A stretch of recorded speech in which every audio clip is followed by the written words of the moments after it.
semuanya, perkenalkan nama saya Maria Matilda Funan dengan NIM 2201060040. Saya mahasiswa semester 6 program studi pendidikan kimia, Fakultas Keguruan dan Ilmu Pendidikan Universitas Nusa Cendana Kupang. Nah, di video kali ini saya akan menjelaskan tahapan respirasi katabolisme karbohidrat. Nah, tahapan respirasi katabolisme karbohidrat yang pertama yaitu glikolisis, di mana glukosa diubah menjadi glukosa 6-fosfat, kemudian disertai dengan pemecahan ATP dan menjadi ADP. Nah, ATP harus dipecah menjadi ADP karena membutuhkan sumber energi. Reaksi dari kedua ini disebut heksonase. Nah, pada proses berikutnya yaitu glukosa 6-fosfat diubah menjadi fruktosa 6-fosfat. Dengan reaksi ini disebut fosforase isomerase.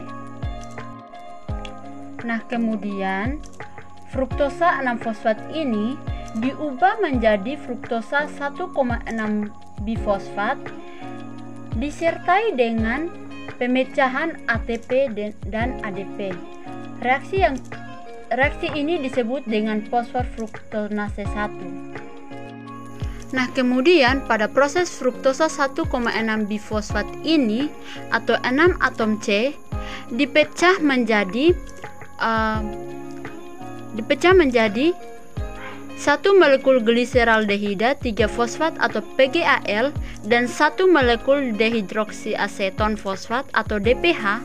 Nah, di mana molekul DPH diubah menjadi senyawa PGAL sehingga membentuk 2 PGAL.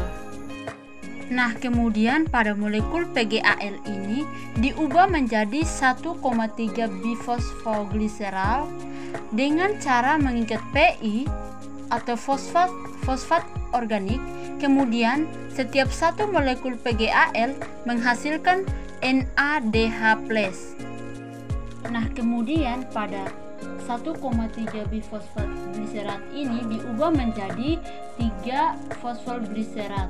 Pada reaksi ini dihasilkan ATP sebagai sumber energi. Nah, reaksi ini disebut fosfoglycerat.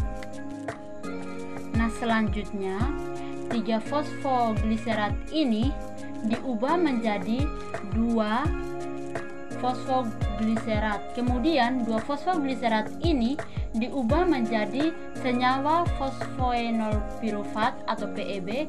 Kemudian senyawa fosfoenol pirufat ini diubah menjadi asam pirufat disertai dengan pembentukan ATP.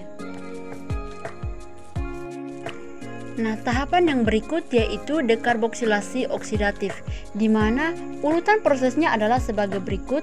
Asam pirufat yang membentuk pada tahap glikolisis akan melepaskan gugus karboksil, kemudian melepaskan gugus karboksil COO.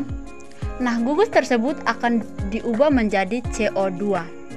Nah, kemudian sisa atom C di dalam bentuk CH3COO akan mentransfer kelebihan elektronnya pada molekul NAD+ menjadi NADH+. Kemudian untuk CH3COO diubah menjadi asam asetat. Nah, asam asetat inilah yang akan diubah menjadi koenzim A yang membentuk asetil koenzim atau yang biasa disebut dengan asetil CoA. Nah, tahapan yang berikut yaitu siklus Krebs. Pada bagian ini saya akan menjelaskan bahwa untuk proses yang pertama yaitu asetil KOA atau 2 atom C berikatan dengan oksaasetat atau 4 atom C, kemudian membentuk asam sitrat atau 6 atom C. Itulah yang disebut siklus Krebs, biasa disebut dengan siklus asam sitrat. Nah, kemudian asam sitrat ini diubah menjadi asam isositrat atau 6 atom C. Nah, kemudian asam isositrat ini atau 6 atom C ini diubah menjadi asam aketoglutarat atau 5 atom C. Reaksi ini disertai dengan pelepasan CO2 dan membentuk NADH. Nah, kemudian asam alfa ketoglutarat ini atau 5 atom C diubah menjadi suksinil KOA yang memiliki 4 atom C. Reaksi ini disertai pelepasan CO2 kemudian membentuk NADH. Nah, kemudian suksinil KOA 4 atom C ini yang terbentuk diubah menjadi asam suksinat atau 4 atom C. Lalu reaksi ini menghasilkan GTP. Selanjutnya GTP diubah menjadi ATP. Lalu pada asam suksinat atau 4 atom C ini diubah menjadi asam furamat atau 4 atom C dan kemudian disertai dengan pembentukan FADH2. Nah, asam fumarat yang terbentuk ini diberi tambah H2O atau air, kemudian berubah menjadi asam malat atau 4 atom C.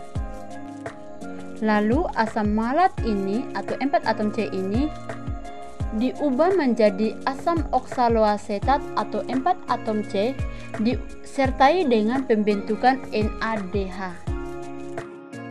Nah, tahap yang berikut yaitu sistem transfer elektron, di mana NADH ini akan melepaskan elektron kepada kompleks protein 1. Kemudian elektron akan diteruskan ke ubiquinon, lalu elektron ini akan diteruskan kepada kompleks protein 3. Hal ini akan memicu pompanya H+ dikeluarkan menuju antar membran. Nah, kemudian elektron akan diteruskan kepada sitokrom C. Lalu elektron akan diteruskan kepada kompleks protein 4 dan hal ini akan memicu pompanya H+ dikeluarkan menuju antar membran. Nah, kemudian elektron ini akan diterima oleh molekul oksigen yang kemudian berikatan dengan 2 ion H+ yang membentuk H2O. Nah, kemudian untuk H+ atau proton tersebut akan kembali menuju ke matriks mitokondria yang disebut dengan ATP sintase. Lewatnya H+ ini, pada ATP sintase akan memicu enzim tersebut membentuk ATP secara bersamaan. Karena terdapat 3 H+ yang masuk kembali ke dalam matriks, kemudian terbentuklah 3 molekul ATP. Nah, proses pembentukan ATP oleh enzim ATP sintesis ini dinamakan dengan kemiosis. Nah, tahapan yang berikut yaitu fermentasi asam laktat, di mana pada gambar ini proses fermentasi asam laktat yaitu NADH secara langsung mereduksi asam pirufat tanpa melepaskan karbon dioksida sehingga tercapai produk akhir yaitu 2 asam laktat.